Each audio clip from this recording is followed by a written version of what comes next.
রাজপথের লড়াকু সৈনিক কোন মানুষের নেতা বিপি নুরুল হক নূর বক্তব্য নিয়ে আসছেন। বিপি নুরুল হক নূর। সবাই বসবেন, কেউ দাঁড়াবেন না। বিসমিল্লাহির রহমানির রহিম। কেউ দাঁড়াবেন না। যুব অধিকার পরিষদের নেতৃবৃন্দকে ধন্যবাদ জানাই যে তারা সময়োপযোগী একটি কর্মসূচি নিয়েছে। ভারতীয় আগ্রাসন এবং আধিপত্যবাদের বিরুদ্ধে যুব অধিকার পরিষদ তাদের প্রতিষ্ঠা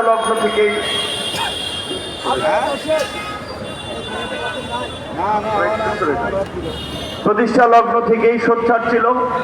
আজকেও যখন দেশে নতুন করে এই অন্তর্বর্তীকালীন সরকারকে অস্থিতিশীল করার জন্য ভারতীয় আগ্রাসনের ষড়যন্ত্র চলছে, আধিপত্যবাদীদের ষড়যন্ত্র চলছে, যুব অধিকার পরিষদ ঠিকই সেই সময় একটা যুব সমাবেশের ডাক দিয়েছে। গণ অধিকার পরিষদের নেতৃবৃন্দ বক্তব্য রেখেছেন, অন্যান্য নেতৃবৃন্দ যুব সংগঠনের বক্তব্য রেখেছেন, সাংবাদিক ভাই বোনেরা আছেন। নামাজ শুরু হয়ে যাবে, এই জন্য খুব সংক্ষিপ্তভাবেই বলতে হচ্ছে। আজকে বাংলাদেশের যে সংকট তৈরি হয়েছে, বিশেষ করে শেখ হাসিনার পতন পরবর্তী ভারতের সাথে যে বাংলাদেশের সংকট, আমরা মনে করি যে সেই সংকটের জন্য দায়ী ভারত। সরকারের পক্ষ থেকেও সুস্পষ্ট বার্তা ছিল, রাজনৈতিক দলগুলোও বলেছে ভারতের সাথে বাংলাদেশের যে কূটনৈতিক সম্পর্ক সেটি স্বাভাবিকভাবেই চলবে।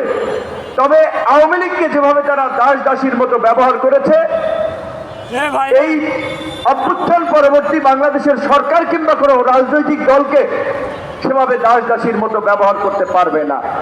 যার ফলেই ভারতের দিক থেকে এই প্রতিক্রিয়াগুলো আমরা দেখতে পাচ্ছি। বাংলাদেশকে নিয়ে সংঘবদ্ধভাবে ভারতের গণমাধ্যম, তাদের রাজনৈতিক দলের নেতৃবৃন্দ, নাগরিক সমাজ সংঘবদ্ধভাবে অপপ্রচার এবং প্রোপাগান্ডা চালাচ্ছেন যে বাংলাদেশে সংখ্যালঘুদের উপরে নির্যাতন হচ্ছে, নিপীড়ন হচ্ছে, মন্দির ভাঙচুর হচ্ছে, যা একেবারেই ভিত্তিহীন এবং অসত্য।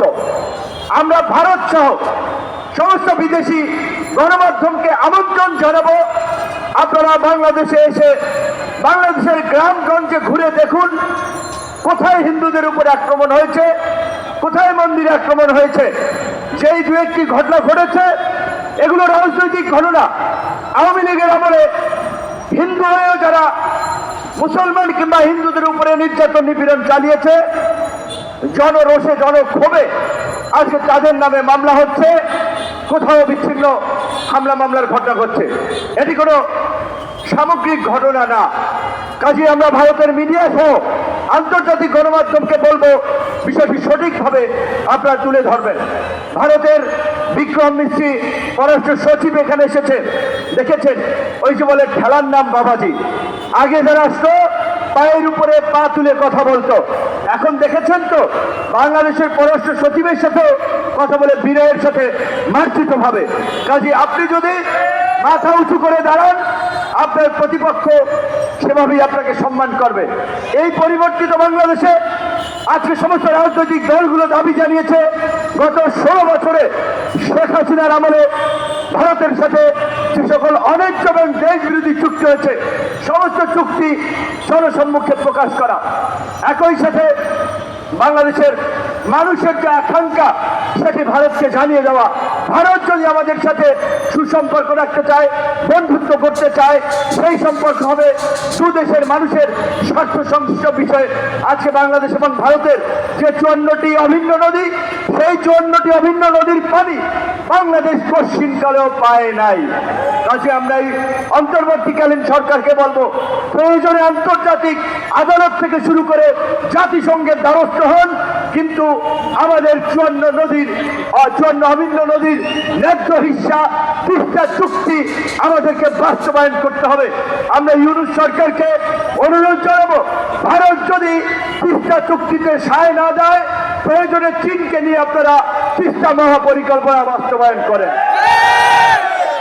একই সাথে বাংলাদেশের সীমান্তে, বাংলাদেশ ভারতের সীমান্তে যেভাবে প্রতিদিন নিরীহ মানুষকে গুলি করে হত্যা করা হয়, পরিষ্কারভাবেই এই আজকের স্বরাষ্ট্র উপদেষ্টা মহোদয় যখন বিডিআরের ডিজি ছিলেন, তাদের নির্দেশনা ছিল আমাদের একজন বাংলাদেশিকে মারলে তাদের দুইজন সোলজার, একজন সাধারণ ইন্ডিয়ান, তিনজনকে মারতে হবে। আমরা আজকে বিডিআরকে এই কথাই স্মরণ করে দিতে চাই, সীমান্তে একজন বাংলাদেশি লাশ পড়লে আপনারা পাল্টা দুটো লাশ ফালাবেন। আমরা শান্তিপূর্ণ জাতি, আমরা শান্তিপ্রিয় মানুষ, আমরা অশান্তি যুদ্ধ বিগ্রহ চাই না। কিন্তু ওই যে ভারতের ক্ষমতাসীন দলের এই যে উগ্র হিন্দুত্ববাদীরা সীমান্তের ওখানে এসে স্লোগান দিচ্ছে, বাংলাদেশে ঢোকার চেষ্টা করা হচ্ছে, আমরা তাদেরকে হুঁশিয়ারি দিয়ে বলতে চাই, তোমরা যদি এই সমস্ত বিশৃঙ্খলা উস্কানি বন্ধ না করো, বাংলাদেশের জনগণ বসে থাকবে না।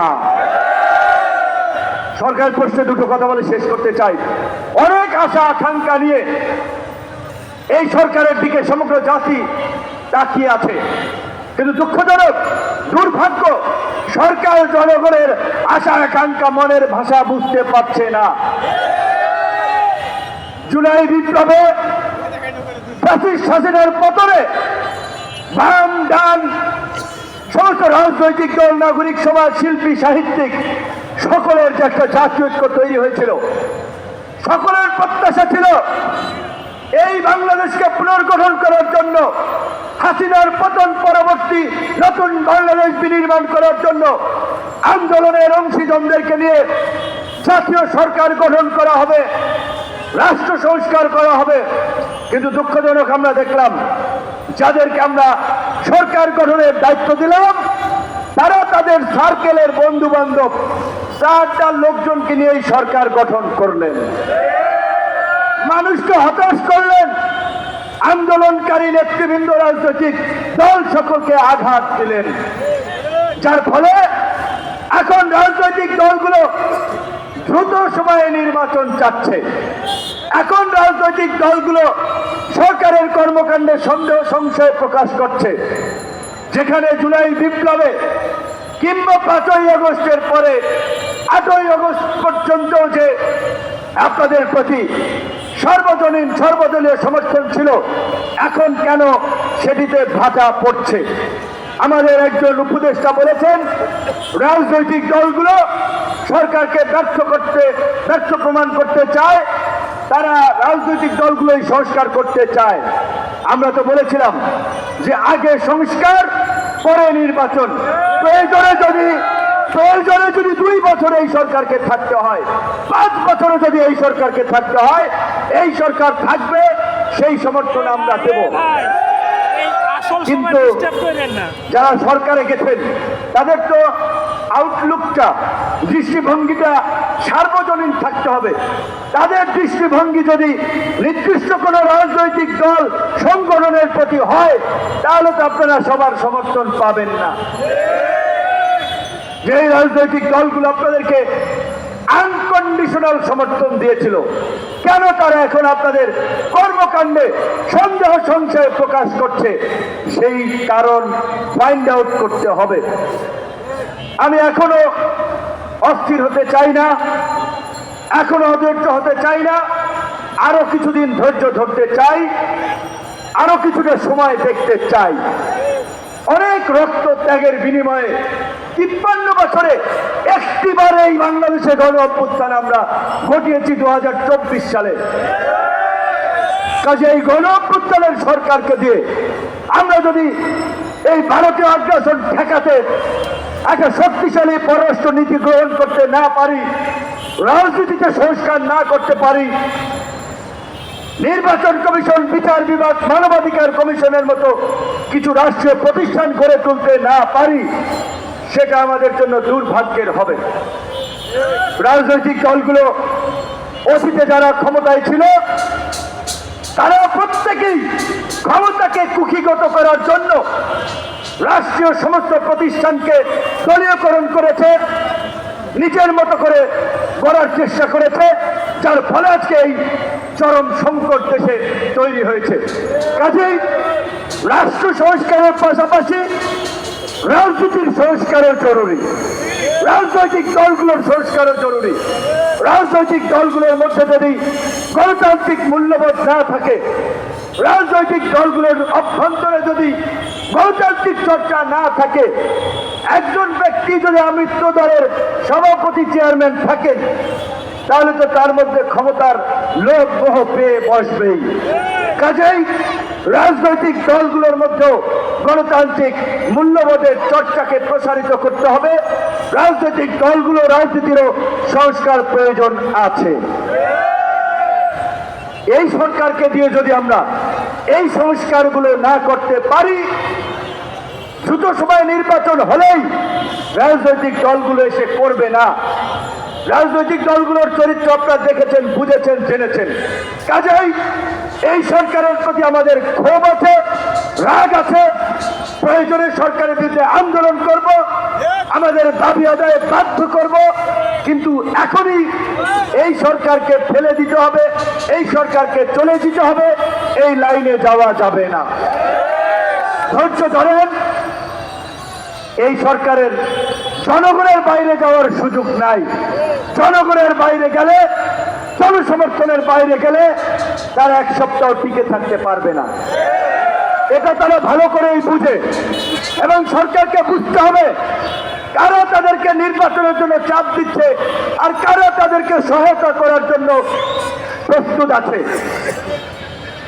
সেটা বুঝে তাদেরকে পদক্ষেপ নিতে হবে। পরিষ্কারভাবেই বলছি যে রাষ্ট্র সংস্কার ছাড়া শুধু একটা নির্বাচন হলে এই শহীদদের আত্মত্যাগ বৃথা যাবে। এই শহীদদের যে আকাঙ্ক্ষার বাংলাদেশ, সেই বাংলাদেশ আমরা পাবো না। নির্বাচনের রোডম্যাপ এবং প্রস্তুতি চলবে, রাষ্ট্র সংস্কারও চলবে। সরকারকে তার কাজে কর্মে স্বচ্ছতা, জবাবদিহিতা থাকতে হবে। জনগণের সামনে জবাবদিহিতা করতে হবে। সরকারের উপদেষ্টাদের রাজনৈতিক নেতাদের মতো বক্তব্য দেওয়া উচিত না। আপনাদেরকে মনে রাখতে হবে, আপনারা সমস্ত রাজনৈতিক দলের প্রতিনিধি ওইখানে, আপনারা কোনো দলের প্রতিনিধি না। কাজে এমন বক্তব্য দিবেন না যেটাতে কোনো গোষ্ঠী ক্ষুব্ধ হয়, রাজনৈতিক দলের বিপক্ষ যায়। আমরা আপনাদেরকে সহযোগিতা করতে চাই।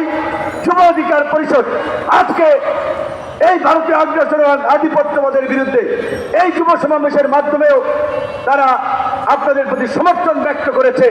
ছাত্ররা জাতীয় ঐক্যের মাধ্যমে, জাতীয় ছাত্র সংহতি সপ্তাহ ঘোষণার মাধ্যমে সরকারের পাশে দাঁড়িয়েছে।